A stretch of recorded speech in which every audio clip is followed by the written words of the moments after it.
इस dial up internet connection में basically जिस टेलीफोन नेटवर्क का यूज किया जाता था उसका भी अपना एक नाम था, दैट इज PSTN, जिसका फुल फॉर्म होता था बेटा पब्लिक स्विच्ड टेलीफोन नेटवर्क। कई बार है ना एग्जामों में इसकी फुल फॉर्म भी पूछी गई है, PSTN की पब्लिक स्विच्ड टेलीफोन नेटवर्क इसे बोला जाता है। ठीक है, और ये पब्लिक स्विच टेलीफोन, और ये सही आंसर था। अब सर्किट स्विचिंग शब्द का मीनिंग क्या है? सर्किट का मतलब होता है कनेक्शन।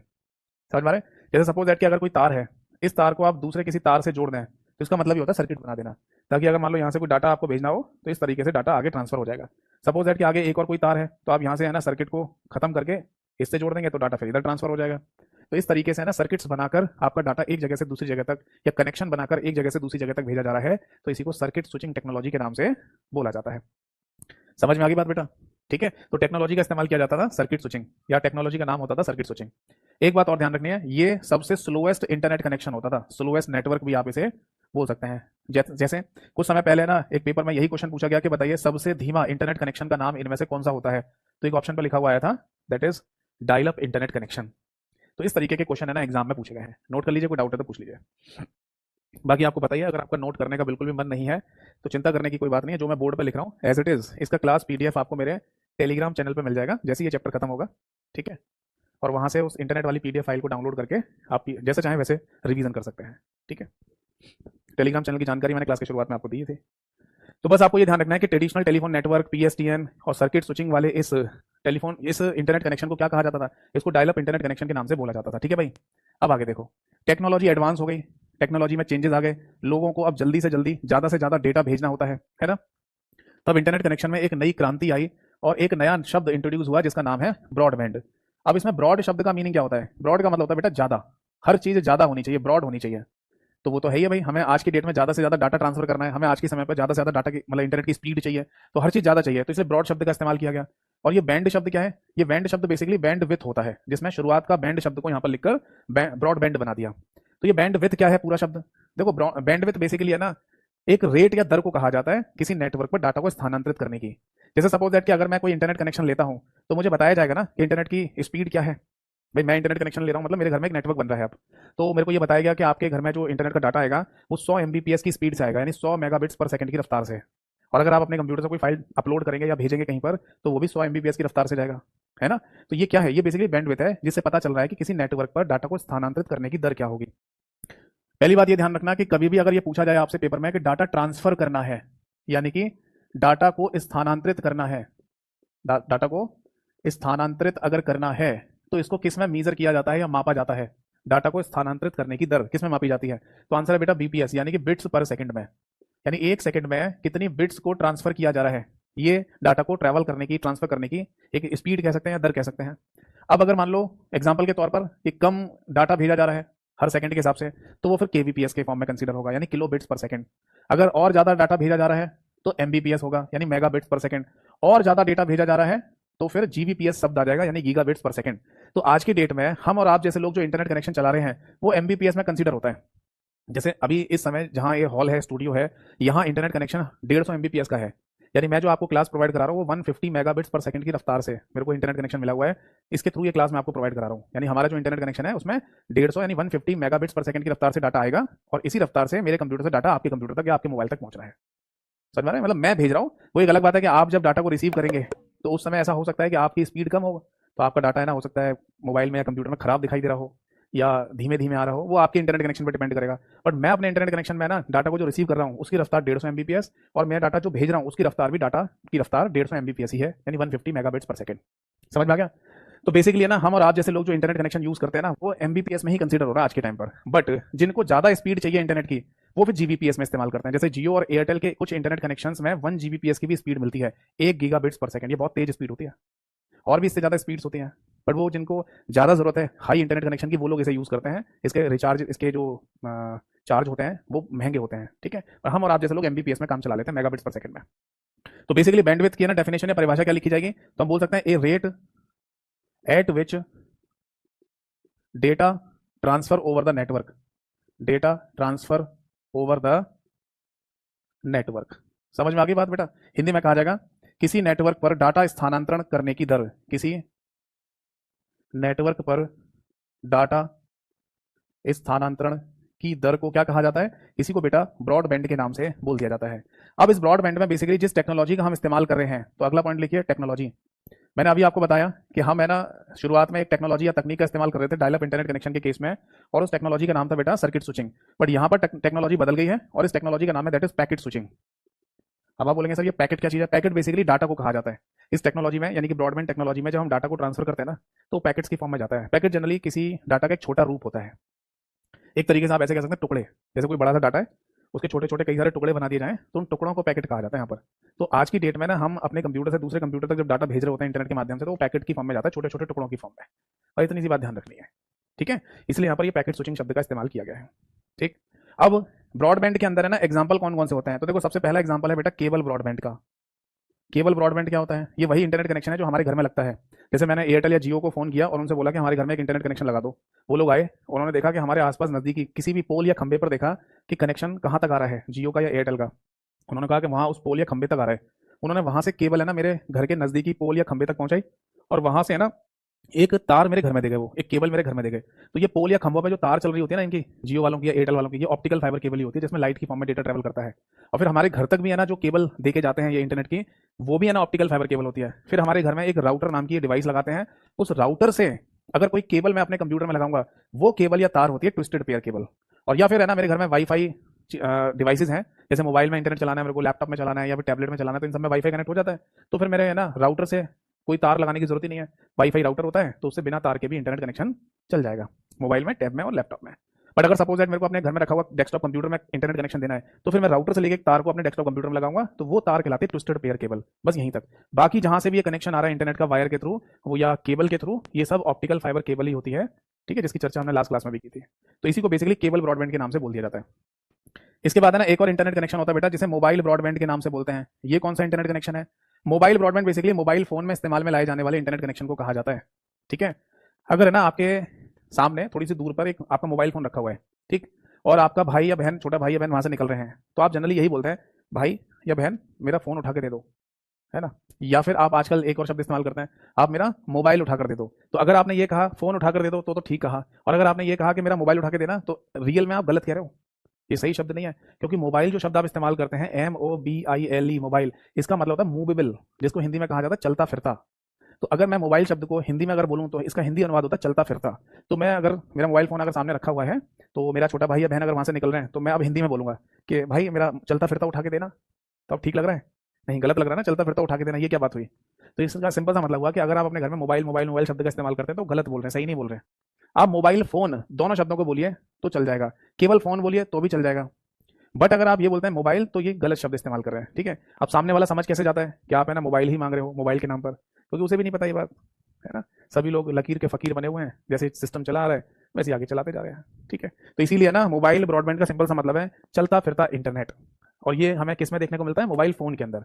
यानी हमने एक सिम डाल दी और सिम को है ना सिग्नल दे दिया नजदीकी मोबाइल फोन टावर से वायरलेस बिना तार के, है ना। और मोबाइल फोन को आप कहीं भी इधर से लेकर उधर से घूमिए फिरिए, चलिए फिरिए, और फाइनली उसमें इंटरनेट कनेक्शन चलता रहेगा मोबाइल डाटा के थ्रू। तो इसी को मोबाइल ब्रॉडबैंड के नाम से बोलते हैं, ठीक है। इसके बाद है ना एक और इंटरनेट कनेक्शन होता है बेटा जिसे DSL ब्रॉडबैंड के नाम से बोला जाता है। यहाँ पर DSL शब्द की फुल फॉर्म होती है डिजिटल सब्सक्राइबर लाइन। अभी कुछ समय पहले पेपर हुआ था, वहां पर है ना DSL की फुल फॉर्म भी पूछी गई थी, तो ये भी नोट कर लीजिए।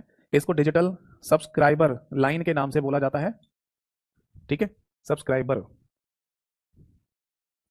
लाइन। और ये कौन सा इंटरनेट कनेक्शन है? ये बेसिकली वो इंटरनेट कनेक्शन है जब हमारे घर में BSNL यानी कि भारत संचार निगम लिमिटेड नाम की कंपनी का लैंडलाइन फोन लगा हुआ था, और अचानक से है ना BSNL वालों का फोन आया कि आपके घर टेलीफोन कनेक्शन तो है ही, आप इंटरनेट कनेक्शन भी यूज करेंगे। हमने कहा कर लेंगे, हमारे घर में कंप्यूटर है। तो उन्होंने जो कनेक्शन बनाया था हमारे घर में, उसको है ना DSL ब्रॉडबैंड के नाम से बोलते हैं। उसमें क्या किया था उन्होंने बेसिकली कि हमारी जो घर में टेलीफोन की तार आ रही थी ना, उसी तार से जो तार आ रही थी उसको सीधे टेलीफोन से कनेक्ट कर दिया था। बट फिर उन्होंने एक डिब्बी लगाई थी अलग से जिसको स्प्लिटर बोलते थे, व्हाइट कलर की डिब्बी आती थी स्प्लिटर के नाम से। स्प्लिटर का मतलब है स्प्लिट करने से, और स्प्लिट का मतलब होता है ब्रेक करना, तोड़ना, अलग करना। तो स्प्लिटर के नाम से एक डिब्बी उन्होंने लगाई, उसमें ना टेलीफोन वाली तार लगा दी। अब स्प्लिटर नाम की डिब्बी से एक तार उन्होंने टेलीफोन में लगा दिया, और एक तार निकला स्प्लिटर नाम की डिब्बी से, बॉक्स से, जो लगाया गया मॉडेम में। मॉडेम की आवश्यकता पड़ती है हमें इंटरनेट चलाने के केस में जब टेलीफोन नेटवर्क का इस्तेमाल किया जा रहा हो। तो मॉडेम लगा, एक मॉडेम लगाया था जिसका नाम DSL मॉडेम भी आप कह सकते हैं। फिर DSL मॉडेम से ना एक तार हमारे कंप्यूटर में लगा दी थी। इस तरीके से वो इंटरनेट कनेक्शन चलाया गया था हमारे घर में।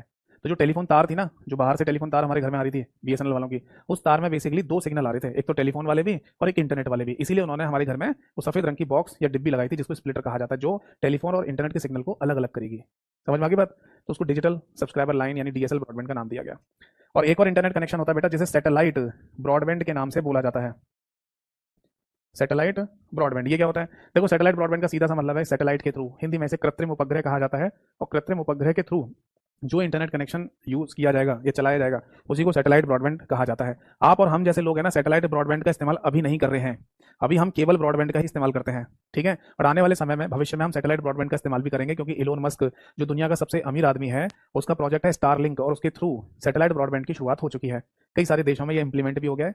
इस इंटरनेट कनेक्शन को चलाने के लिए पृथ्वी के चारों ओर कम से कम 40,000 इससे ज़्यादा ही मान लो, इससे ज़्यादा सैटेलाइट घुमाई जाएंगी, मूव कराई जाएंगी, जिनके थ्रू पूरी पृथ्वी पर एक इंटरनेट कनेक्शन इंप्लीमेंट कराया जाएगा। यानी इसके बाद है ना, आप पूरी पृथ्वी पर कहीं पर भी हो, हिमालय की चोटी पर भी क्यों ना बैठे हो, वहाँ पर भी आपको हाई स्पीड इंटरनेट कनेक्शन मिल रहा होगा। अगर आप फ्लाइट में भी हैं, वहाँ पर फ्लाइट में जब आप इंटरनेट चला रहे होते हैं अपने मोबाइल फ़ोन में, मोबाइल डाटा के थ्रू, तो आ थोड़ी रहा होता है इंटरनेट, कहाँ चल रहा होता है, बंद हो जाता है, क्योंकि फ्लाइट है ना लगभग 30,000 फीट की हाइट पर उड़ती है, तो वहाँ तक सिग्नल नहीं आते, ठीक है ना, टावर से। तो इसी तरीके से ना, अगर आप फ्लाइट में भी है ना, तो भी आप इंटरनेट चला पाएंगे, क्योंकि फिर फ्लाइट में जो सिग्नल आ रहे होंगे वो तो सैटेलाइट से आ रहे होंगे ना। तो इसीलिए सैटेलाइट ब्रॉडबैंड हमारा आने वाला भविष्य होगा। हम और आप सभी लोग सैटेलाइट ब्रॉडबैंड का इस्तेमाल करेंगे, ठीक है जी, समझ आ गया? तो ये इंटरनेट कनेक्शन है ना, हम आज की डेट में इस्तेमाल कर रहे हैं। अब अगर आपसे ये कहा जाए कि सबसे स्लोएस्ट इंटरनेट कनेक्शन कौन सा है, तो आंसर होगा डायल अप। और सबसे फास्टेस्ट कौन सा है, तो बेटा होगा केबल ब्रॉडबैंड। यहाँ लिख लीजिए सबसे फास्टेस्ट, हिंदी में कहा जाएगा सबसे तेज, ठीक है जी। क्योंकि देखो, केबल ब्रॉडबैंड ही सबसे फास्टेस्ट होगा। क्यों? क्योंकि इसके अंदर हम ऑप्टिकल फाइबर केबल का इस्तेमाल कर रहे हैं, जिसके अंदर लाइट की फॉर्म में, यानी कि प्रकाश के रूप में डेटा ट्रेवल करता है। और प्रकाश से तेज कोई चीज़ हो सकती है? नहीं। लाइट से तेज तो कुछ भी नहीं हो सकता ना। तो जिसमें लाइट का इस्तेमाल किया जाएगा उसी को हम सबसे फास्टेस्ट इंटरनेट कनेक्शन के नाम से बोल देंगे। नोट कर लीजिए बेटा, कोई डाउट है तो पूछिए। एक बच्चे का कमेंट है शॉर्टकट की के बारे में, बेटा क्लास के लास्ट में डिस्कस करेंगे, ठीक है। अभी आप जो चल रहा है इसमें डाउट पूछो। तो फाइनली समझ में आ गया सभी लोगों को? यहाँ तक कोई डाउट तो नहीं है किसी को? यहाँ तक अगर किसी को कोई डाउट हो तो बताइए।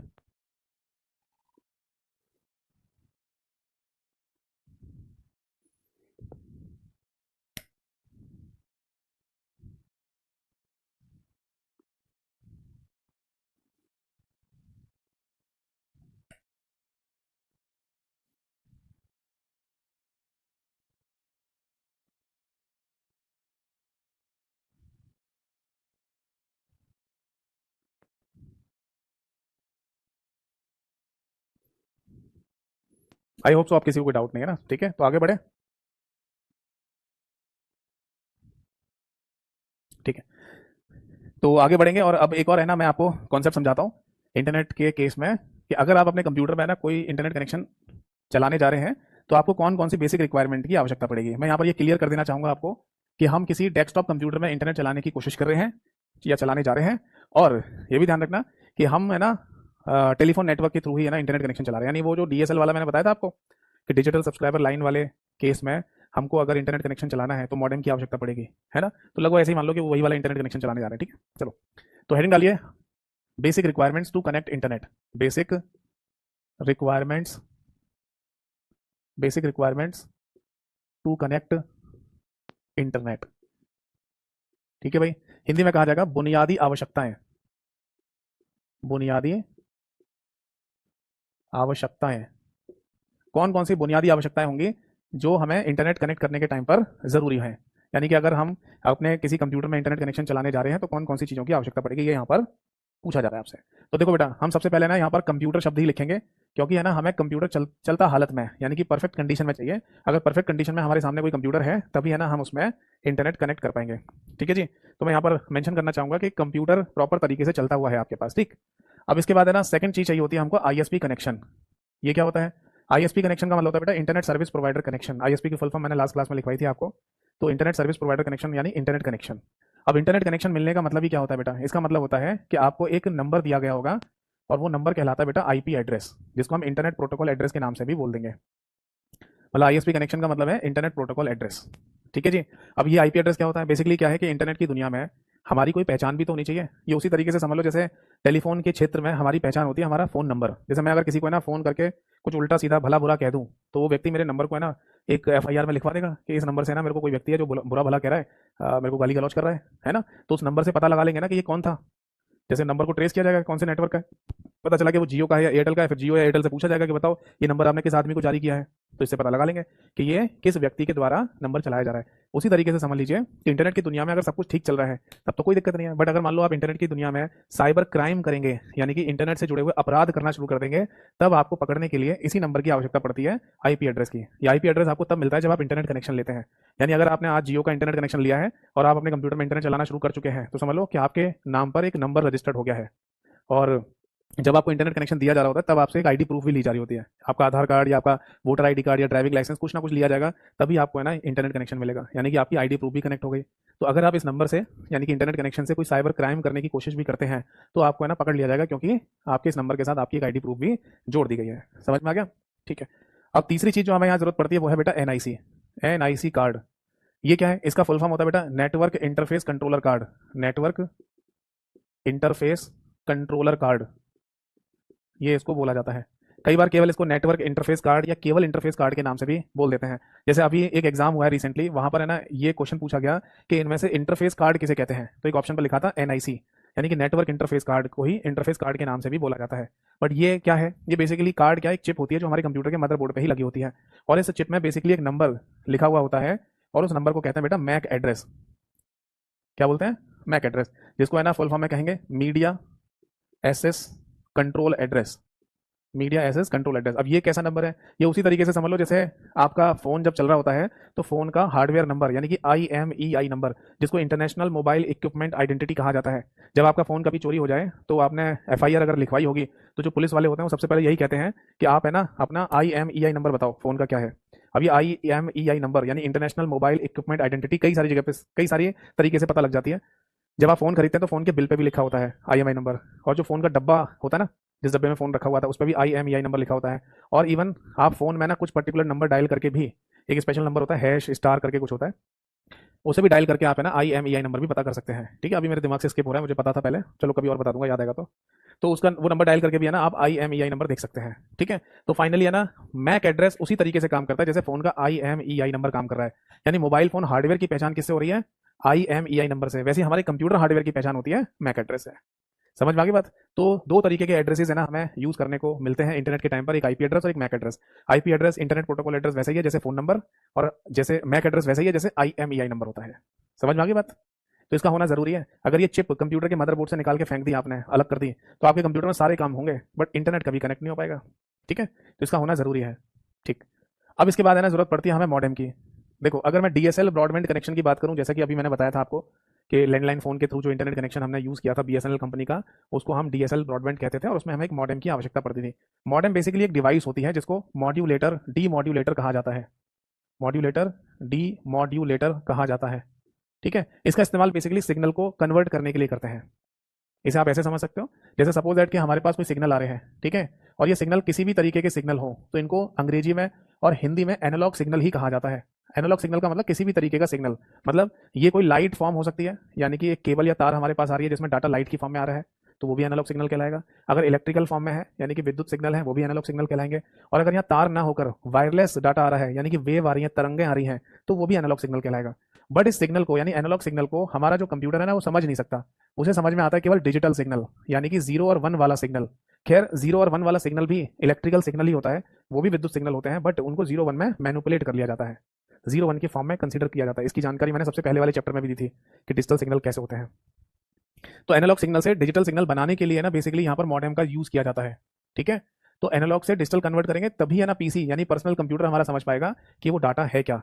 ठीक, उसी तरीके से आप समझ लो कि अगर आप अपने पीसी से इंटरनेट की दुनिया में अगर कोई डाटा भेजना चाहते हैं तो भेज सकते हैं। तो एनालॉग से डिजिटल और डिजिटल से एनालॉग कन्वर्ट करने की वजह से मॉडेम को इंटरनेट की दुनिया में कन्वर्टर के नाम से भी बोल दिया जाता है। याद रखिएगा, बीते कुछ समय पहले पेपर में ये क्वेश्चन भी पूछा गया है कि इनमें से कन्वर्टर किसे कहा जाता है, तो आंसर था मॉडेम। ठीक, बट क्या आज की डेट में मॉडेम इस्तेमाल में लाया जाता है? नहीं, मॉडेम कहीं यूज नहीं कर रहे।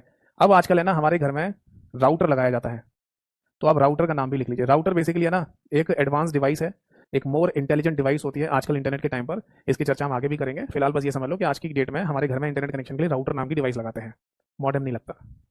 ठीक है, चलो इसके बाद है ना एक और लास्ट चीज रह जाती है और वो है बेटा वेब ब्राउजर। अगर आप अपने कंप्यूटर में इंटरनेट चलाना चाहते हैं तो आपको वेब ब्राउजर की आवश्यकता पड़ेगी। वेब ब्राउजर क्या होता है? वेब ब्राउजर बेसिकली एक एप्लीकेशन सॉफ्टवेयर है। एप्लीकेशन सॉफ्टवेयर क्या होता है, ये बात मैंने आपको ऑलरेडी बताई थी कि वो सॉफ्टवेयर जो आपका पर्पस यानी कि उद्देश्य पूरा करे उसको एप्लीकेशन सॉफ्टवेयर कहा जाता है। तो वेब ब्राउजर के थ्रू इंटरनेट का पर्पस या उद्देश्य पूरा हो रहा है, इसलिए हम इसको एप्लीकेशन सॉफ्टवेयर कहेंगे। बट ये भी ध्यान रखना कि इंटरनेट की दुनिया में वेब ब्राउजर को कम्युनिकेशन सॉफ्टवेयर के नाम से भी बोल दिया जाता है। कम्युनिकेशन सॉफ्टवेयर, जिसको हिंदी में लिखा जाएगा बेटा संचार सॉफ्टवेयर। तो पहली बात तो ये आती है कि वेब ब्राउजर के एग्जाम्पल कौन कौन से हैं, और दूसरी बात ये आती है कि इसको कम्युनिकेशन सॉफ्टवेयर क्यों कहा जा रहा है। तो बेटा देखो, वेब ब्राउजर के बहुत सारे एग्जांपल हो सकते हैं। जैसे कि आप अपने कंप्यूटर में वेबसाइट वगैरह को ओपन करने के लिए कौन सा वेब ब्राउजर ओपन करते हैं आप, है ना? ज़्यादातर केस में गूगल क्रोम एक वेब ब्राउजर है, इसका इस्तेमाल करते होंगे, है ना? या फिर माइक्रोसॉफ्ट कंपनी का विंडोज ऑपरेटिंग सिस्टम के अंदर दिया जाने वाला बाई डिफॉल्ट वेब ब्राउजर जिसका नाम होता है माइक्रोसॉफ्ट एज। एज की स्पेलिंग है EDGE। इस वेब ब्राउजर का भी इस्तेमाल कर रहे होते हैं। तो आज की डेट में ना ज़्यादातर लोग कंप्यूटर में या तो गूगल क्रोम वेब ब्राउजर का या माइक्रोसॉफ्ट एज वेब ब्राउजर का इस्तेमाल करते हैं। माइक्रोसॉफ्ट एज नाम के वेब ब्राउजर का नाम बदला गया है, पहले उसे इंटरनेट एक्सप्लोरर कहा जाता था। तो तीन तो ये हो गए, internet explorer, Microsoft Edge, Google Chrome. इसके अलावा एप्पल के जो लोग एप्पल के फ़ोन कंप्यूटर वगैरह इस्तेमाल करते हैं उनमें एप्पल सफारी नाम का एक वेब ब्राउजर होता है। इसके अलावा ओपेरा, यूसी ब्राउजर और मोजिला फायरफॉक्स जैसे भी ब्राउजर मौजूद होते हैं। आप इनमें से किसी भी एक ब्राउजर का इस्तेमाल करके कोई भी वेबसाइट ओपन कर सकते हैं, देख सकते हैं। बट इसे कम्युनिकेशन सॉफ्टवेयर क्यों कहा जाता है, इसका रीज़न या लॉजिक क्या है वो समझाता हूँ। जैसे सपोज दैट कि ये है फेसबुक का सर्वर कंप्यूटर। आपको ये बात तो पता है ना कि अगर मैं अपने कंप्यूटर में फेसबुक की वेबसाइट ओपन करता हूं तो वो डाटा कहां से आएगा, फेसबुक के सर्वर कंप्यूटर से आएगा। ये कहां पर है, अमेरिका में। और ये फेसबुक का सर्वर कंप्यूटर ही डाटा को भेजता है हमारे पीसी में। ये मान लो हमारा पीसी है यानी कि पर्सनल कंप्यूटर। तो फेसबुक के सर्वर का डाटा हमारे कंप्यूटर में कहां पर दिखाई देता है, ये दिखाई देता है बेटा वेब ब्राउजर में। इन दोनों की आपस में कनेक्टिविटी हो जाती है, ठीक है ना? तो वेब ब्राउजर में ही आप फेसबुक की वेबसाइट ओपन करेंगे और फेसबुक की वेबसाइट का डाटा कहां से आ रहा है, फेसबुक के सर्वर से, ठीक है ना? तो अब कुछ देर के लिए फेसबुक शब्द को हटाई दो यहाँ से। अब देखो, यहाँ तो है सर्वर कंप्यूटर और यहाँ पर है हमारा कंप्यूटर। इन दोनों के बीच में वेब ब्राउजर काम कर रहा है नहीं? जैसे कि अगर आपको सर्वर कंप्यूटर का डाटा देखना है अपने कंप्यूटर पे तो वेब ब्राउजर के थ्रू देखेंगे, और अगर आप अपने कंप्यूटर से कोई डाटा सर्वर कंप्यूटर पे भेजना चाहते हैं तो भी वेब ब्राउजर के थ्रू जाएगा। तो इसका सिंपल सा मीनिंग पता चला कि वेब ब्राउजर भले ही हमारे कंप्यूटर के अंदर यूज होता हो बट हमारे कंप्यूटर और सर्वर कंप्यूटर के बीच में काम करता है, और जो बीच में काम करता है उसे कम्युनिकेटर कहते हैं। और कम्युनिकेटर के तौर पर जो सॉफ्टवेयर हम इस्तेमाल करते हैं उसे कम्युनिकेशन सॉफ्टवेयर के नाम से भी बोल सकते हैं। बताओ बात समझ में आई या नहीं? तो इसे आप नोट कर लो। तो ये बात ध्यान रखना बेटा कि वेब ब्राउजर एक कम्युनिकेशन सॉफ्टवेयर के नाम से भी बोला जाता है, बाकी एप्लीकेशन सॉफ्टवेयर तो ये है ही, ठीक है? नोट कर लीजिए, कोई डाउट है तो पूछिए। तो इन शॉर्ट हमें ये समझ में आ गया कि अगर हमें अपने कंप्यूटर में इंटरनेट कनेक्ट करना है तो कम से कम हमें इन चीज़ों की जरूरत तो पड़ेगी। कंप्यूटर ऑन होता हुआ होना चाहिए, ISP कनेक्शन होना चाहिए, NIC होना चाहिए, मॉडेम होना चाहिए, या फिर अब राउटर होना चाहिए, और वेब ब्राउजर भी होना चाहिए। बताइए यहाँ तक कोई दिक्कत, डाउट, परेशानी तो नहीं है? नोट कर लीजिए।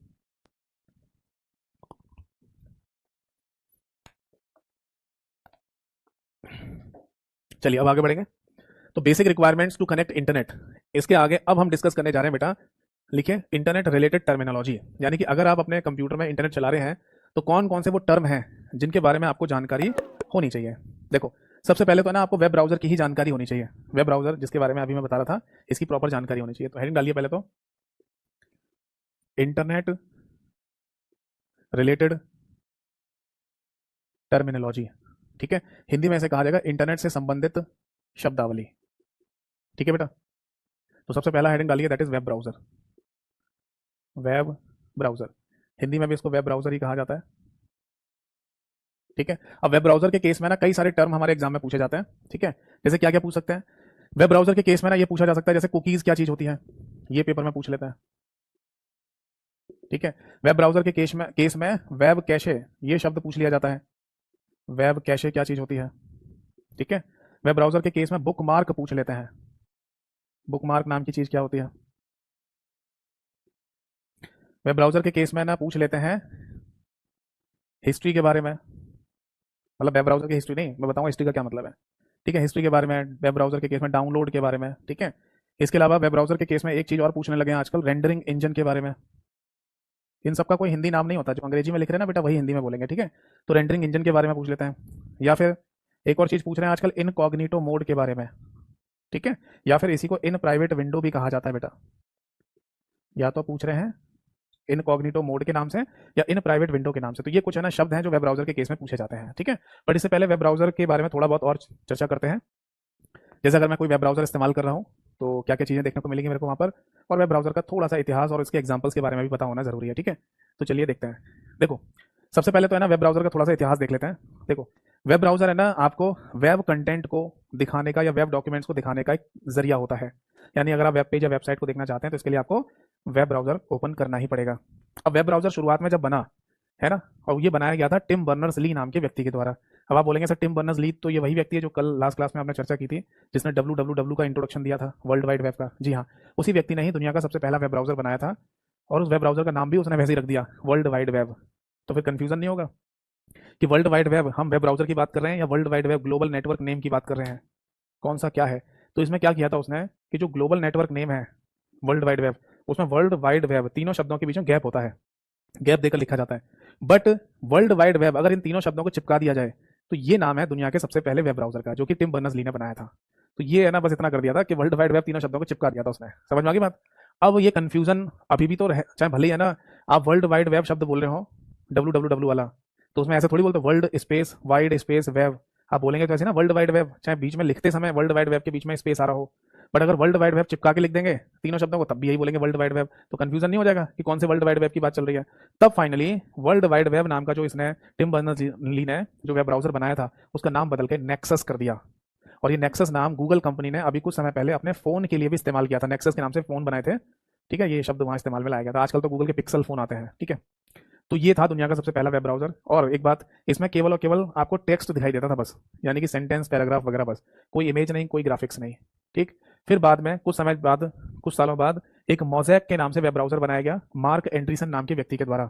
और उस एंड्रीसन नाम के व्यक्ति ने, मार्क एंड्रीसन नाम के व्यक्ति ने उस वेब ब्राउजर में सबसे पहले ग्राफिक्स को ऐड किया, यानी कि इमेज चित्र वगैरह सब दिखाई दिए वहां पर, ठीक है ना। और उस मोज़ेक नाम के वेब ब्राउजर का नाम भी बाद में चेंज किया गया था, नेटस्केप नेविगेटर कर दिया गया, ठीक है। तो अब यहाँ पर दो क्वेश्चन बन जाते हैं कि दुनिया का सबसे पहला वेब ब्राउजर अगर आपसे पूछा जाए तो सिंपल सा आंसर याद रखिए वर्ल्ड वाइड वेब, तीनों शब्द चिपके हुए, जिसको नेक्सस भी कहा जाता है। बट ये भी ध्यान रखिए कि अगर कभी ऐसा पूछा जाए कि दुनिया का सबसे पहला वेब ब्राउजर का नाम बताइए जो ग्राफिकल वेब ब्राउजर था, ग्राफिकल, तो आंसर होगा मोज़ेक या नेटस्केप नेविगेटर, ठीक है।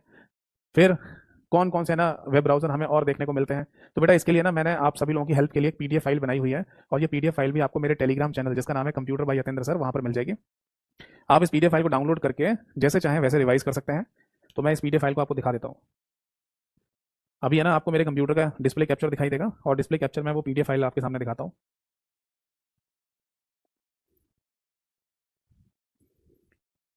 वेब ब्राउजर, मैं चाहूंगा कि अगर आपका एग्जाम है और आप इंटरनेट वाले चैप्टर को पढ़ रहे हैं तो एक बार है ना ये वेब ब्राउजर वाली पीडीएफ को जरूर देख के जाना है ना। इससे फायदा क्या होगा, हो सकता है कि हिस्ट्री बेस्ड क्वेश्चन पूछ लिया जाए आपसे, या फिर ऐसा हो सकता है कि ये पूछ लिया जाए कि इनमें से कौन सा वेब ब्राउजर है या नहीं है। तो एक बार है ना देखो इसको, ठीक है, एक बार देखिए इसको।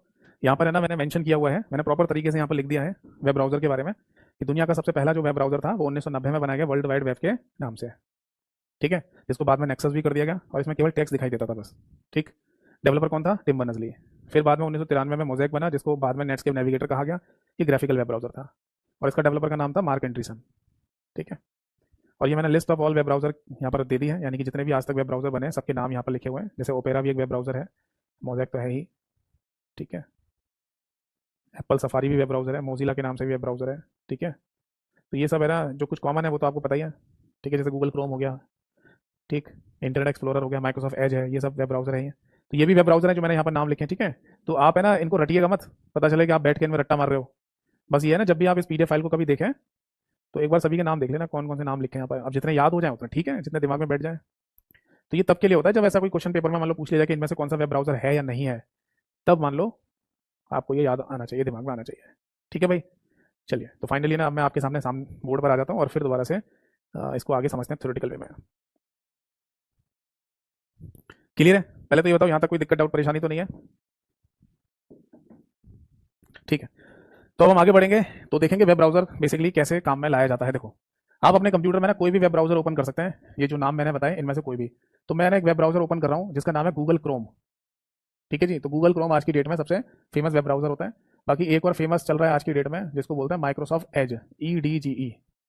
इसका नाम पहले इंटरनेट एक्सप्लोरर हुआ करता था, और अगर एप्पल की बात करें तो उसका नाम है एप्पल सफारी।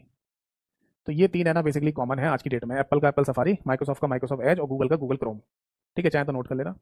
बट आप और हम जैसे लोग ज़्यादातर केस में ना गूगल क्रोम का ही इस्तेमाल करते हैं, ठीक। अब जब आप है ना किसी वेब ब्राउजर को ओपन करते हैं लाइक गूगल क्रोम, तो आपको ऊपर की तरफ है ना यहाँ ऊपर की तरफ ऐसे कुछ टैब टाइप के दिखाई देंगे। टैब का मतलब बॉक्स, ठीक, और आगे प्लस का सिंबल होगा और नीचे की तरफ भी एक मोटी सी पट्टी दिखाई देगी, है ना। तो ऊपर वाली पट्टी को तो कहते हैं बेटा टैब बार, बार का मतलब पट्टी। और ये जो आपको नीचे पट्टी दिखाई दे रही है इसको बोलते हैं बेटा एड्रेस बार। अब एड्रेस बार में बेसिकली क्या होता है, एड्रेस बार में बेसिकली हमको यूआरएल टाइप करना होता है। यूआरएल, यूआरएल की फुल फॉर्म होती है यूनिफॉर्म रिसोर्स लोकेटर। आप चिंता मत कीजिए इसकी फुल फॉर्म, क्योंकि मैं इसको डिटेल में आगे पढ़ाऊंगा यूआरएल को, यूनिफॉर्म रिसोर्स लोकेटर। बट अगर इसे कम शब्दों में आपको बोलना हो तो इसे वेबसाइट एड्रेस के नाम से भी आप बोल सकते हैं। फॉर एग्जाम्पल आप यूआरएल का लिख सकते हैं दैट इज www.facebook.com। ये है यूआरएल का उदाहरण, ठीक है। तो वेबसाइट एड्रेस कह दो या यूआरएल कह दो या वेब एड्रेस कह दो, एक ही बात है, ठीक है। और ये कहाँ पर टाइप किया जाता है, एड्रेस बार में, ठीक। और ऊपर की तरफ जो पट्टी आपको दिख रही है उसको टैब बार कहते हैं। जैसे मान लो आपने एड्रेस बार में लिखा ये वाला यूआरएल, तो यहाँ पर है ना जैसे फेसबुक खुल जाएगा, ठीक है। बट आपको अब यूट्यूब खुलना है तो आप एड्रेस बार में जाएंगे तो पहले आपको इस प्लस वाले सिंबल पर क्लिक करना होगा, तो एक नया टैब खुलेगा और फिर आप है ना एड्रेस बार में लिखेंगे www.youtube.com, तो यूट्यूब खुल जाएगा। फिर आप इस प्लस के सिंबल पर क्लिक करेंगे तो एक और नया टैब खुलेगा और उसके एड्रेस बार में मान लीजिए आप लिख दीजिए www. मान लीजिए लिख दीजिए wikipedia.com, तो wikipedia.com नाम की वेबसाइट खुल जाएगी। इसी तरीके से आपको जितनी भी वेबसाइट खोलनी हो उनके लिए अलग मतलब टैब ओपन करते चले जाएंगे, आप टैब ओपन कर सकते हैं। जैसे मान लो आपको एक और चौथी वेबसाइट खोलनी है तो प्लस के सिंबल पर क्लिक करोगे तो एक और टैब खुल जाएगा। तो इस तरीके से अलग अलग टैब्स में आप क्या कर सकते हैं, वेबसाइट्स को ओपन करके देख सकते हैं। समझ में आ गया, ठीक है। अब देखो कुछ छोटी मोटी शॉर्टकट की भी है ना वेब ब्राउजर के केस में पूछी जा सकती है। जैसे सपोज दैट कि आपको है ना कोई नया टैब ओपन करना है तो इसकी शॉर्टकट की क्या होगी, तो आप है ना इस प्लस वाले सिंबल पर क्लिक कर देंगे तो नया टैब ओपन हो जाएगा। बट अगर आप चाहें तो कीबोर्ड से है ना टैब वाली कीबोर्ड से कंट्रोल प्लस टी ये अगर आप दबा दें तो इससे भी है ना क्या होगा, न्यू टैब ओपन होकर आ जाता है। यानी या तो आप प्लस के सिंबल पर क्लिक कर दो उससे नया टैब आ जाएगा, या फिर कंट्रोल प्लस टी दबा दो तो उससे भी नया टैब खुल के आ जाता है, ठीक। अब चाहे जितने भी टैब खुल गए हों, जैसे आपने फेसबुक, यूट्यूब, विकीपीडिया, इस तरीके से कई सारी वेबसाइट को कई सारे टैब में खोल रखा है, ठीक। बट इनमें अगर आप स्विच करना चाहते हैं कि एक टैब से दूसरे टैब में, तो ये काम करते हैं माउस के द्वारा। जैसे मान लो अगर आप फेसबुक की वेबसाइट को खोले बैठे हुए हैं, फिर आपको विकीपीडिया की वेबसाइट देखनी है तो आप विकीपीडिया वाले टैब पर क्लिक करेंगे माउस से। फिर आपको यूट्यूब की वेबसाइट देखनी है तो यूट्यूब वाले टैब पर क्लिक करेंगे माउस से। बट इसी बीच में आपको पता चला कि माउस खो गया है या माउस चोरी हो गया या माउस खराब हो गया, कोई भी कंडीशन हो सकती है आपके साथ, माउस काम नहीं कर रहा है या है नहीं माउस, समझ में आ रही है बात। तो उस कंडीशन में है ना आपके पास कोई ऑप्शन है कि आप है ना आगे के टैब वगैरह को एक्सेस कर पाएं या आगे पीछे टैब्स पे जा सकें, तो बेटा देखो इसके लिए शॉर्टकट की इस्तेमाल में लाई जा सकती है। ये बात मैंने पहले भी बताई आपको कि अगर आपके पास माउस नहीं है तो सारा काम कीबोर्ड से किया जा सकता है शॉर्टकट कीज़ की मदद से, ठीक है ना। तो शॉर्टकट की मैं आपको बताता हूँ, ये तो नोट कर ही लिया होगा आपने। 1 2 3 4 5 6 पॉइंट है, इनको एक एक करके बताऊंगा अभी थोड़ी देर में। पहले कुछ शॉर्टकट की देख लो। देखो यहाँ पर है ना एक शॉर्टकट की तो ये इंपॉर्टेंट ही है, ये तो याद रखनी है आपको, कंट्रोल प्लस टी दबाने से नया टैब ओपन होता है। बाकी इसके अलावा एक और शॉर्टकट की लिख लो यहाँ पर कि अगर आप टैब वाली की दबाएंगे ना बेटा कीबोर्ड से, देखो आप बोलेंगे सर ये डब्बे डब्बे जो दिखाई दे रहे हैं इनको भी टैब कहते हैं, हाँ। और कीबोर्ड पे टैब नाम की भी होती है, हाँ। कीबोर्ड पर टैब नाम की भी है और ये डब्बों को भी है ना टैब कहा जाता है। तो अगर आप ये जो टैब बार में जो टैब दिखाई दे रहे हैं इनमें आगे की तरफ एक एक पॉइंट आगे की तरफ बढ़ना चाहते हैं तो कीबोर्ड से टैब वाली ही की दबा दो। तो इसका मतलब होता है मूव फॉरवर्ड, इसको हिंदी में कहा जाएगा बेटा आगे बढ़ना। और आप लिख सकते हैं एक एक टैब, एक एक टैब अगर आगे बढ़ना चाहते हैं तो आप टैब वाली की को दबाइए, ठीक है। जैसे आप फेसबुक से यूट्यूब पे जाना चाहते हैं तो टैब दबा दो, यूट्यूब से विकीपीडिया पे जाना है तो टैब दबा दो। और फिर अगर आपको एक एक स्टेप पीछे आना है तो फिर आपको शिफ्ट वाली की दबानी पड़ेगी, तो शिफ्ट के साथ आप टैब वाली की को दबाइए। तो इससे क्या होगा, मूव बैकवर्ड, जिसको हिंदी में कहा जाता है पीछे आना, एक एक टैब पीछे आना, ठीक है। बट अगर सपोज दैट कि आप डायरेक्टली जंप करके किसी टैब पर पहुंचना चाहें तो जैसे अगर आप फेसबुक वाले टैब से विकीपीडिया वाले टैब पर जाना चाहते हैं, आपको यूट्यूब पे जाकर फिर विकीपीडिया पे नहीं जाना, तो इनकी डायरेक्ट शॉर्टकट की भी होती है। जैसे अगर आप CTRL+1 दबाते हैं तो ये फर्स्ट टैब की शॉर्टकट की है, ठीक है। जैसे मान लो आप दूसरे वाले टैब पर या तीसरे वाले टैब पर हैं जिससे फर्स्ट टैब पर आपको आना है तो कंट्रोल+1 दबा दो। कंट्रोल+2 दबाने से ये डायरेक्टली सेकंड वाले टैब पर जंप करने की शॉर्टकट की है। अगर आप तीसरे वाले टैब पर डायरेक्टली जंप करके पहुंचना चाहते हैं तो आप कंट्रोल+3 दबा दीजिए, इससे आप थर्ड वाले टैब पर पहुंच जाएंगे डायरेक्टली जंप करके। और इसी तरीके से ये क्रम आगे बढ़ता जाता है, जैसे कि आप CTRL+4 दबाएंगे तो ये फोर्थ वाले टैब पर डायरेक्टली जंप करके पहुंचने की शॉर्टकट की है। और ऐसे ही आप आगे बढ़ते जाइए तो आपको है ना CTRL+8 दबाना है तो 8वें नंबर के टैब पर आप डायरेक्टली जंप करके पहुंच सकते हैं, ठीक है बेटा। अब अगला पॉइंट, एक और शॉर्टकट की यहाँ पर इस्तेमाल में लाई जाती है कंट्रोल+9। ये 9th टैब पर पहुंचने की शॉर्टकट की नहीं है, ये शॉर्टकट की है लास्ट टैब पर पहुंचने की।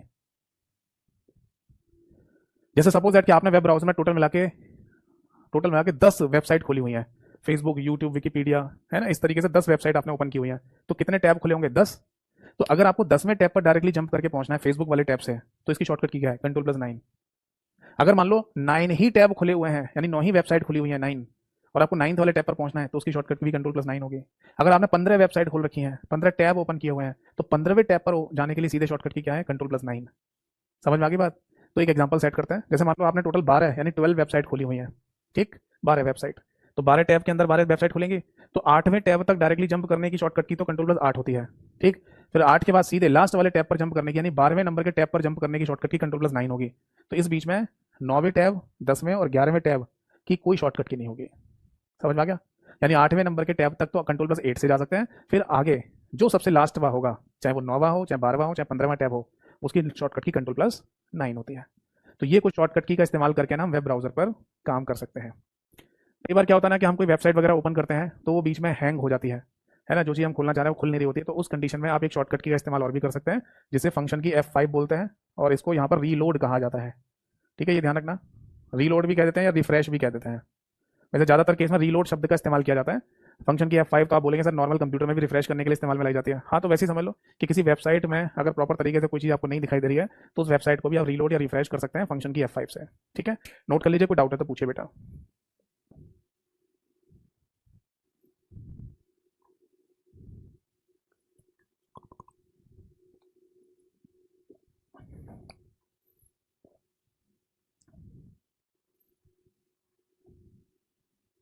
क्लियर है सभी को? आगे बढ़े? चलो अब आगे देखो। इसके बाद है ना, मैं वो सारे शब्दों के बारे में आपको बता दूं जो मैंने अभी लिखे थे यहाँ पर। ये तो हो गया किसी वेब ब्राउजर को हम कैसे इस्तेमाल करते हैं, ठीक है, शॉर्टकट की से या माउस का इस्तेमाल करके, वो सब बताया मैंने। अब देखो एक एक करके सारे शब्दों के बारे में जानकारी लेते हैं। जैसे कुकीज़ क्या होता है, ठीक है, हिंदी में भी इसको कुकीज़ ही कहा जाता है। देखो कुकीज़ बेसिकली एक प्रोग्राम होता है वेब ब्राउजर के अंदर, या एक स्पेस होता है, और इस स्पेस पर हम किसी भी सर्वर कंप्यूटर तक पहुंचने के ट्रैक या पाथ की इन्फॉर्मेशन को स्टोर करते जाते हैं। ऐसे समझ लो कि कुकीज़ है ना, किसी भी सर्वर कंप्यूटर तक पहुंचने के पाथ या ट्रैक की इन्फॉर्मेशन को होल्ड कर लेती है। कैसे और क्यों समझाता हूँ। जैसे सपोज दैट कि आप है ना किसी दोस्त के घर जा रहे हैं, ठीक, आपको दोस्त के घर का एड्रेस पता है, गए नहीं हो आज तक, और ये भी पता है कि दोस्त के घर तक पहुंचने का जो रास्ता है वो 15 मिनट में पूरा हो जाता है। ये ऐसा दोस्त ने बोल रखा होगा कि मेरे घर में तू अपने घर से 15 मिनट में आ जाएगा, ये मेरा एड्रेस है, बट आप गए नहीं हो कभी। अब आप पहली बार जब जा रहे हो तो ऑब्वियस है कि आप कहीं ना कहीं बीच में रास्ता पूछोगे, भैया देखना ये एड्रेस कहाँ होगा, भैया ये बताना ये एड्रेस कहाँ पर है। तो ऐसा पूछताछ करने में पता चला 15 मिनट, पता चला कि 15 मिनट और खराब हो गई। यानी कि आपके घर से दोस्त के घर तक पहुंचने का जो रास्ता है वो 15 मिनट का है, 15 मिनट पूछताछ में खराब हो गई, तो कितना हुआ, आधा घंटा लग गया। पर जब नेक्स्ट टाइम आप दोस्त के घर जाएंगे तो क्या वाकई में आपको है ना, और अब इस बार फिर से आधा घंटा लगेगा? नहीं। जो और 15 मिनट खराब हो रही थी वो दोबारा खराब होंगी? नहीं, क्योंकि आप नेक्स्ट टाइम जा रहे हो, आपको रास्ता पता है, तो अब जो 15 मिनट का समय लगना चाहिए वही लगेगा बस, और आप दोस्त के घर पहुंच जाएंगे। बात समझ में आ गई? तो इससे क्या पता चला, आपने अपने दिमाग की मेमोरी में या अपने दिमाग में वो रास्ते की एक इमेज या एक इन्फॉर्मेशन इकट्ठी कर ली कि मैं अपने दोस्त के घर जा रहा हूँ तो इन इन रास्तों से होकर जाना है। तो आप बिल्कुल एग्जैक्ट जो टाइम लगना चाहिए उतने ही टाइम में पहुंचेंगे ना। तो ऐसे समझ लो कि जब हमारा कंप्यूटर किसी सर्वर कंप्यूटर से कनेक्ट होता है तो कई सारे रास्ते होते हैं कनेक्शन के, तो उस रास्ते की इन्फॉर्मेशन या सूचना, हिंदी में कहते हैं सूचना, वो कुकीज़ के अंदर स्टोर कर दी जाती है, ताकि जब नेक्स्ट टाइम हमारा कंप्यूटर किसी सर्वर कंप्यूटर से कनेक्ट हो, है ना, तो उतना ही समय में या उतना ही समय लगे जितना लगना चाहिए। आप बोलेंगे सर पहली बार में ज़्यादा लगा होगा, हाँ पहली बार में ज़्यादा लगा होगा टाइम, उसी तरीके से जैसे हम किसी दोस्त के घर जा रहे थे पहली बार। समझ में आ गई? तो इसकी डेफिनेशन बस इतनी सी लिखी जाएगी कि cookies is a program that hold the information about या दैट होल्ड द ट्रैक और path information about the server computer to reach the server computer. यानी कि किसी सर्वर कंप्यूटर तक पहुंचने के पाथ या ट्रैक यानी कि रास्ते की सूचना कुकीज़ अपने अंदर होल्ड करता है, स्टोर करके रखता है, ताकि जब आप किसी सर्वर कंप्यूटर तक पहुंचे तो जल्दी पहुंच जाए, विद इन टाइम में पहुंच जाए। ठीक है भाई। इसके अलावा है ना कुकीज़ है ना जो सर्वर कंप्यूटर्स होते हैं उनके द्वारा भी इस्तेमाल में लाई जाती हैं। ऐसा हो सकता है कि कोई सर्वर कंप्यूटर हमारे कंप्यूटर की ही कोई इन्फॉर्मेशन या सूचना अपने पास रखना चाहे तो वो भी कुकीज़ का इस्तेमाल करते हैं। आजकल आपने नोटिस किया होगा कि हम कोई वेबसाइट वगैरह ओपन करते हैं तो एक मैसेज भी आता रहता है कई बार, कुकीज़ एक्सेप्ट और रिजेक्ट आता है, कुकीज़ एक्सेप्ट करो या रिजेक्ट करो। तो वो सर्वर कंप्यूटर आपको बोल रहा होता है कि आप है ना या कुकीज़ को एक्सेप्ट कर लो या रिजेक्ट कर लो। फिर उसमें मैसेज भी लिखा होता है कि आपकी कुछ इन्फॉर्मेशन हम इकट्ठा करना चाहते हैं, तो इस बात को आप एक्सेप्ट करोगे या रिजेक्ट करना चाहते हो। ठीक है। इसके बाद मैंने आपको बताया that is web cache. Web browser के अंदर है ना वेब कैशे नाम का भी टूल होता है। ये क्या चीज़ है भाई, आपको इसे मतलब मेरे को है ना ये चीज़ आपको समझाने की जरूरत नहीं है, क्योंकि इसे मैं ऑलरेडी एक बार पढ़ा चुका हूँ जब मैंने कैशे मेमोरी पढ़ाया था। याद है? बताइए कमेंट सेक्शन में वेब कैशे के बारे में मैंने क्या बताया था आपको, थोड़ा बहुत ही लिख के बता दीजिए शॉर्ट में क्या बताया था। देखो मैंने आपको बताया था वेब कैशे के बारे में कि सर्वर कंप्यूटर के द्वारा जो डाटा हमारे कंप्यूटर में भेजा जाता है, सर्वर जैसे फेसबुक का सर्वर, व्हाट्सएप का सर्वर, यूट्यूब का सर्वर, तो इनके द्वारा जो डाटा हमारे कंप्यूटर में आता है ना उसमें कुछ ना कुछ डाटा ऐसा होता है जो रिपीट हो रहा होता है। तो उस रिपीट वाले डाटा को बार बार भेजने में जो टाइम खराब होता है उसे बचाने के लिए सर्वर कंप्यूटर के द्वारा जो बार बार भेजा जाने वाला डाटा है उसे हम वेब ब्राउजर के वेब कैशे में ही स्टोर करा लेते हैं, ताकि सर्वर और हमारे कंप्यूटर के बीच में जो बार बार यानी रिपीट होने वाला डाटा को आने में या सर्वर के द्वारा भेजने में जो टाइम खराब हो रहा होता है उसको बचाया जा सके। ठीक है, इसके अलावा है ना, मैंने आपको बताया बुक मार्क, ये क्या होता है बेटा, ये बात ध्यान रखना कि हमारे वेब ब्राउजर में एक ऑप्शन दिया होता है बुक मार्क का। ये क्या है, ऐसे ऐसे समझो। पहले तो ये बताइए कि वेब पेज क्या चीज़ होती है। एक शब्द होता है वेब पेज, जिसको ना वेब डॉक्यूमेंट भी कहा जाता है, वेब डॉक्यूमेंट भी कह सकते हैं, वेब पेज कह सकते हैं। देखो एक्चुअली होता क्या है कि हम एक भाषा का इस्तेमाल करते हैं HTML, जिसको हाइपरटेक्स्ट मार्कअप लैंग्वेज कहा जाता है। ये बेसिकली मार्कअप भाषाएं कहलाती हैं, या इसको मार्कअप लैंग्वेज या मार्कअप भाषा कहते हैं, जिसके थ्रू हम वेब पेज या वेबसाइट बनाते हैं। ठीक है, तो वेबसाइट बनाने के लिए भी पहले वेब पेज बनाया जाता है, एक डॉक्यूमेंट बनाया जाता है जिसको वेब पेज कह रहे हैं। ठीक, तो हाइपर टेक्स्ट मार्कअप लैंग्वेज नाम की भाषा का इस्तेमाल करके हमने एक वेब पेज बना लिया, फिर ऐसे ही कोई दूसरा वेब पेज बनाया, फिर तीसरा, चौथा, इस तरीके से कई सारे वेब पेज बनाकर हमने आपस में वो इंटर रिलेट कर दिए, जोड़ दिया आपस में। तो उन वेब पेजेस का जो कलेक्शन है वो क्या कहलाता है, वो वेबसाइट कहलाता है। फिर समझ में आ गया? तो जैसे ये समझो कि हमने कोई वेबसाइट ओपन की, ठीक, हमने कोई भी वेबसाइट ओपन करी, चाहे वो फेसबुक की हो, यूट्यूब की हो, विकीपीडिया की हो, किसी की भी हो, तो उस वेबसाइट का मतलब क्या हो गया, collection of inter related web pages. और वो वेब पेजेस किसमें बने होंगे, हाइपरटेक्स्ट मार्कअप लैंग्वेज में, यानी कि मार्कअप भाषा में। ठीक, अब ये भी ध्यान रखना कि किसी भी वेबसाइट का जो सबसे पहला पेज होता है, यानी कि फर्स्ट पेज, उसको हम होम पेज के नाम से भी बोलते हैं, होम पेज कह देते हैं। ठीक है जी, तो पहला पेज जो आपके सामने किसी भी वेबसाइट का खुल के आएगा उसे होम पेज कहेंगे। सपोज दैट कि वहां पर एक लिंक दिया हुआ है, इस लिंक पे क्लिक करते ही दूसरा पेज खुल गया, ये पहला पेज हो गया, ये हो गया दूसरा पेज। फिर यहाँ पर कोई लिंक दिया हुआ है, इस पर क्लिक किया हमने तो तीसरा पेज खुल गया, और तीसरे पेज पर भी कोई लिंक दिया हुआ है जिस पर क्लिक करने से चौथा पेज खुल के आ गया, फोर्थ पेज। और इसी चौथे वाले पेज पर हमें मोस्टली काम करना होता है, जो हमारा मोस्टली वर्क है, यानी कि ज़्यादातर जो मुझे काम करना होता है वो चौथे वाले पेज पे ही करना होता है। तो मेरे पास एक ऑप्शन है कि मैं इस चौथे वाले पेज को ही डायरेक्टली क्या कर सकता हूँ, इस पेज पर डायरेक्टली जंप करके पहुंचने के लिए इसको बुक मार्क कर सकता हूँ। और जैसे मैं बुक मार्क करूंगा, ये बुक मार्क नाम के ऑप्शन में पेज सेलेक्ट होकर आ जाएगा। बुक मार्क नाम का टूल होता है वेब ब्राउजर में, वहाँ पर ये आ जाएगा वेब पेज लिखा हुआ। यानी अगर मेरे को डायरेक्टली इस वेब पेज पर पहुंचना है चौथे नंबर के, तो अब मैं बुक मार्क वाले सेक्शन में जाऊंगा और वहाँ पर जो लिंक दे रखा है चौथे पेज का, उस पर क्लिक करूंगा और यही डायरेक्टली खुल जाएगा। तो मुझे हर बार वेबसाइट नहीं खोलनी पड़ेगी, उसका पहला पेज पे क्लिक नहीं करना पड़ेगा, फिर दूसरे पेज पे, फिर तीसरे पेज पे, ऐसे क्लिक करके चौथे पे नहीं आना पड़ेगा, डायरेक्टली चौथे पेज पे जा सकता है। तो इसी को बुक मार्क के नाम से बोलते हैं। बुक मार्क का सिंपल सा मतलब मार्क ए वेब पेज, मार्क ए वेब पेज। ठीक, इसके बाद मैंने आपको बताया था कि हिस्ट्री और डाउनलोड, ये भी दो टूल होते हैं वेब ब्राउजर के अंदर। ये क्या है, देखो आप जितनी भी वेबसाइट ओपन करते हैं ना अपने कंप्यूटर में या किसी भी कंप्यूटर में, तो वेब ब्राउजर के अंदर उसकी हिस्ट्री बन रही होती है, यानी कि उसमें डिटेल जारी होती है कि आपने कौन कौन सी वेबसाइट या वेब पेजेस को ओपन किया है। अगर कंप्यूटर हमारा है तब तो कोई दिक्कत ही नहीं है, बट अगर हम किसी दूसरे के कंप्यूटर में कोई वेबसाइट खोल रहे थे, तो हम ये नहीं चाहेंगे कि हम जो वेबसाइट खोल के देख रहे थे उसके बारे में उस व्यक्ति को पता चले जिसका हम कंप्यूटर इस्तेमाल कर रहे थे, है ना भाई। ये हमारी निजता का सवाल है, हमारी राइट टू प्राइवेसी है कि मैं क्यों बताऊं किसी को कि मैं क्या देख रहा था किसी वेबसाइट पर। ठीक है, अब देखो नैतिक मूल्यों की बात की जाए, मॉरल स्टडी की बात की जाए, तो हमें शायद ऐसा हो सकता है कि हमें कुछ ऐसा ना देखना चाहिए या हम कुछ ऐसा यूज ना करें इंटरनेट के थ्रू जो गलत हो, है ना। बट अगर एक डेमोक्रेटिक कंट्री की बात करें, लोकतांत्रिक देश की बात करें, लोकतांत्रिकता की बात की जाए, तो हमें एक अधिकार है जिसे राइट टू प्राइवेसी कहा जाता है, यानी हर जगह हमारी प्राइवेसी का हमें अधिकार मिला हुआ है। यानी कि इंटरनेट के केस में भी राइट टू प्राइवेसी है कि हम इंटरनेट पर क्या देख रहे हैं, क्या सर्च कर रहे हैं, वो हमारा खुद का निजता है, यानी प्राइवेसी है, ये मेरा अधिकार है। बट बेटा देखो एक बात और बता दूं कि अगर राइट टू प्राइवेसी की अगर हम बात करें तो सब कुछ अगर नॉर्मल चल रहा है तो ठीक है, बट अगर कहीं पर कोई गड़बड़ होती है ना तो इस प्राइवेसी को भी ब्रेक किया जा सकता है। यानी अगर कोई व्यक्ति इंटरनेट पर जो सर्च करता है, ठीक है, जो भी सर्च करता है, जो भी वेबसाइट देखता है, वेब पेज देखता है, उसकी हिस्ट्री बन रही होती है। ठीक, अगर आप अपने कंप्यूटर में देख रहे हैं तो इस हिस्ट्री को आप डिलीट क्यों करेंगे, नहीं करेंगे। बट अगर किसी दूसरे के कंप्यूटर को आप देख रहे हैं, दूसरे के कंप्यूटर में वेबसाइट वगैरह ओपन कर रहे हो, तो आप चाहें तो वहां से हिस्ट्री को डिलीट भी करके आ सकते हैं। ठीक है, वहां से हिस्ट्री डिलीट की जा सकती है। ठीक है, कि आपने क्या सर्च वगैरह करा था, कौन सी वेबसाइट खोली थी, वो कर सकते हो। ये नॉर्मल तरीका है ना, कि हम अपने आप बारे में मतलब हम नहीं दिखाना चाहते किसी को कि हम क्या खोल रहे थे। बट सपोज दैट आपने कोई क्राइम व्राइम ही कर दिया है, आप किसी अपराध में फंस गए हो, तो उस केस में ना जो एजेंसीज होती हैं, जो इन्वेस्टिगेशन एजेंसीज होती है ना, वो बेसिकली ये भी पता लगा लेती हैं बाद में कि आप क्या सर्च करते थे, है ना। अगर आप कोई क्राइम की स्टोरी है ना देखना यूट्यूब वगैरह पर, और उनमें ना कई बार कुछ केसेस में ये भी पता चलेगा कि अगर कोई अपराधी है या अपराधी था, तो वो गूगल पे है ना या इंटरनेट पे क्या सर्च करता था या क्या सर्च कर रहा था कई दिनों से। ऐसा भी कई सारे केसेस है ना पकड़े गए हैं जिसमें ये बाद में इन्वेस्टिगेशन एजेंसीज के द्वारा पता लगाया गया कि वो व्यक्ति है ना किसी को चोट पहुंचाने के, नुकसान पहुंचाने के गूगल पे तरीके सर्च कर रहा था। ये चीज़ बाद में भी देखी जा सकती है। ये तभी देखी जा सकती है जब मान लो आपने कोई अपराध कर दिया हो, आप किसी केस में फंस गए हो, तब आपका इंटरनेट पूरा खंगाला जाता है इन्वेस्टिगेशन टीम के साथ कि आप इंटरनेट के थ्रू कर क्या रहे थे, वहाँ कुछ चीज़ें तो नहीं सर्च कर रहे थे जो इस अपराध से जुड़ी हो, तब देखते हैं। नॉर्मली आप कुछ भी सर्च कर रहे हैं, कुछ भी देख रहे हैं, वो इन्वेस्टिगेशन एजेंसीज उसको क्यों सर्च करेंगे, उन्हें क्या मतलब। ज़्यादा से ज़्यादा यही हो सकता है कि आप किसी दूसरे के कंप्यूटर में कुछ भी सर्च कर रहे थे इंटरनेट पर, तो आप ये चाहते हैं कि वो भी ना देख पाए, तो आप वहाँ हिस्ट्री को डिलीट करके आ सकते हैं। और आपका कंप्यूटर है तो फिर तो कोई बात ही नहीं है, फिर तो और कौन देख रहा है, आप ही देखोगे, तो आपको हिस्ट्री डिलीट करने की जरूरत भी नहीं है। ठीक है, तो हिस्ट्री एक सिंपल सा वे या तरीका है जिससे आप ये देख सकते हैं कि आपने कौन कौन सी वेबसाइट या वेब पेजेस को खोला था। डाउनलोड क्या है? डाउनलोड में ना वो इन्फॉर्मेशन इकट्ठी हो रही होती है कि आपने इंटरनेट के थ्रू कौन कौन सी फाइलों को डाउनलोड किया है, वो यहाँ पर इन्फॉर्मेशन इकट्ठी हो रही होती है। तो आप इन दोनों को है ना डिलीट करना चाहें तो डिलीट भी कर सकते हैं। समझ में आ गई बात? इन दोनों की अपनी शॉर्टकट की भी होती है। अगर आप CTRL+J दबा देंगे, Ctrl+J, तो डाउनलोड सेक्शन खुल के आ जाएगा, और Ctrl+H दबा देंगे तो हिस्ट्री खुल के आ जाती है। समझ में आ गई? और इनको आप डिलीट करना चाहें तो कर सकते हैं। अब क्या हो अगर सपोज दैट कि आप किसी दूसरे व्यक्ति का कंप्यूटर इस्तेमाल कर रहे थे और वहां आपने ना इंटरनेट पर बहुत सारी वेबसाइट सर्च करी जिनमें से कुछ आपत्तिजनक वेबसाइट भी थी, और आप उस दूसरे व्यक्ति का कंप्यूटर ऐसे ही छोड़कर बिना हिस्ट्री को डिलीट किए, बिना डाउनलोड को डिलीट करे अब वहां से निकल आए। अब आपको ध्यान आया, अरे यार मैंने तो वहां हिस्ट्री और डाउनलोड वाले सेक्शन को डिलीट करना तो मैं भूल ही गया, अब मैं फंस जाऊंगा। अब वो व्यक्ति अगर देख ले कि मैं क्या सर्च कर रहा था तो मैं तो पूरी तरह फंस जाऊंगा। ऐसा हो सकता है, कोई भी केस आप एग्जाम्पल यहाँ पर बना सकते हो। तब उस केस में ना आपकी निजता का हनन हो जाएगा, यानी आपकी प्राइवेसी का हनन हो जाएगा, मतलब आपकी प्राइवेसी नहीं रहेगी, कोई देख लेगा कि आप क्या कर रहे थे इंटरनेट के थ्रू, है ना।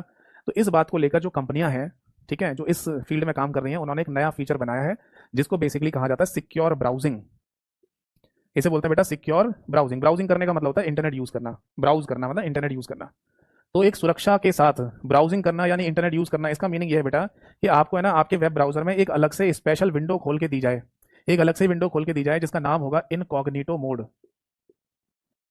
ये क्या होगी? एक सुरक्षित विंडो होगी, ठीक है। और इस विंडो में जितनी भी वेबसाइट्स वगैरह आप ओपन करेंगे, आप करिए, और जैसे ही इस विंडो को आप बंद करेंगे तो आपकी कोई भी इंफॉर्मेशन कंप्यूटर में स्टोर नहीं होगी, सब खत्म। ये तो बढ़िया है।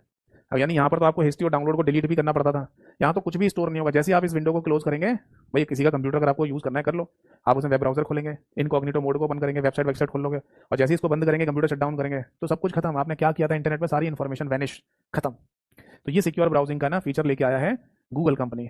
तो गूगल कंपनी का है ना जो वेब ब्राउजर है यानी गूगल क्रोम, उसमें नाम आता है लिखा हुआ है सिक्योर ब्राउजिंग विंडो का इनकॉग्निटो मोड। ऐसे ही ना माइक्रोसॉफ्ट कंपनी ने अपने वेब ब्राउजर जिसका नाम है माइक्रोसॉफ्ट एज, उस माइक्रोसॉफ्ट एज नाम के वेब ब्राउजर में उन्होंने नाम दिया है इन प्राइवेट विंडो, ये नाम दिया है। ठीक है, ये नाम दिया किसके द्वारा? ये नाम दिया गया है माइक्रोसॉफ्ट नाम की कंपनी के द्वारा।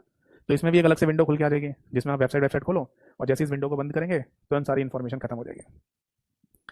इन दोनों को ही ओपन करने की, यानी कि आप चाहें तो इनकॉग्निटो मोड ओपन करें, चाहे आप इन प्राइवेट विंडो ओपन करें, इन दोनों को ही ओपन करने की जो शॉर्टकट की है वो सेम ही है, दैट इज CTRL+Shift+N। यानी अगर आप है ना इन दोनों मोड में से किसी भी मोड को ओपन करना चाहते हैं तो या तो ये ऑप्शन आपको दे रखा होगा इनकॉग्निटो मोड के नाम से या इन प्राइवेट विंडो के नाम से ब्राउजर में, तो वहां पर माउस से क्लिक करके भी इसे ओपन कर सकते हैं, या फिर ये शॉर्टकट की भी दबा सकते हैं, इससे भी खुल जाती है विंडो। ठीक है, चलो अब एक लास्ट पॉइंट और बचा हुआ है जिसका नाम था रेंडरिंग इंजन। ये लिख लो, रेंडरिंग इंजन में बस इतना सा लिखना है बेटा, ये रेंडरिंग इंजन किसी भी वेब ब्राउजर का एक फीचर होता है, और ये फीचर इनबिल्ट तरीके से काम कर रहा होता है वेबसाइट्स को प्रॉपर दिखाने के लिए किसी भी वेब ब्राउजर में। जैसे आप गूगल क्रोम वेब ब्राउजर का इस्तेमाल करें या माइक्रोसॉफ्ट एज नाम के वेब ब्राउजर का इस्तेमाल करें, इन दोनों में ही रेंडरिंग इंजन नाम का एक इनबिल्ट फीचर है, और यही है ना हमें वेब ब्राउजर पर प्रॉपर तरीके से वेबसाइट दिखाने का काम करता है। समझ में आ गई बात? ये उसी तरीके से जैसे किसी है ना शोरूम पे आप चले जाएं साड़ियां देखने के लिए, आपको साड़ियां खरीदनी है, तो वहां पर जो आदमी नहीं बैठे होते जो साड़ियों को खोल खोल के दिखाते हैं, क्योंकि तो वो साड़ियां अगर अलमारी में रखी रहेंगी तो हमें कैसे पता चलेगा कि कौन सी साड़ी बढ़िया है, कौन सी लेनी है हमें। तो इसलिए कुछ आदमी अपॉइंट किए जाते हैं जो साड़ियों को खोलेंगे, दिखाएंगे आपके सामने, फिर पैक करके रख देंगे, फिर कोई आएगा फिर दिखाएंगे। तो उन साड़ियों को शोरूम में दिखाने का काम किनका होता है? उन लड़कों का जो दिखा रहे होते हैं। उसी तरीके से समझ लो कि किसी वेब ब्राउजर में वेबसाइट को दिखाने का काम किसका होता है? रेंडरिंग इंजन का होता है। ठीक है, तो आज की क्लास और आज की सभा यहीं पर समाप्त होती है, अगली क्लास में मिलेंगे बेटा। और